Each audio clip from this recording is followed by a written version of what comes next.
So when you have healthy fears, I would say healthy fears is more of a healthy respect, more so than a fear or afraid of anything, because fearlessness is good. Recklessness is bad, very bad. Because if you start being reckless, then you take unnecessary risks. And then in business, unnecessary risks mean unnecessary losses. And so I look at one of the companies that I not adore, but I really have a great appreciation for is 3M. And most people are like, 3M, they make post-it notes.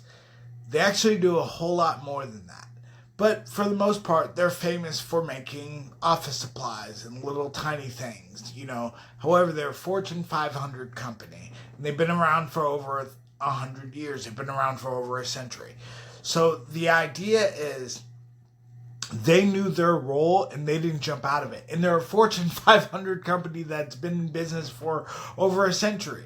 They knew exactly what they were doing. They knew exactly what they were good at. And they didn't try to jump into other areas and try to grab other areas that were not their role, that they weren't good at. They've stayed where they are and slowly added different things because they have a respect for the people that are in those other areas. They know, hey, those guys are there for a reason. We're here for a reason. We're going to do what we do well.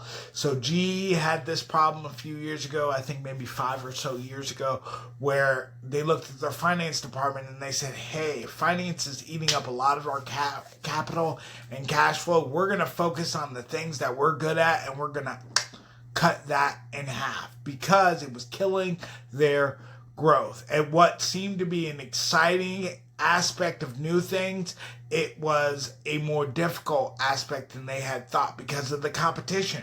So to be honest, I think healthy fears are very good.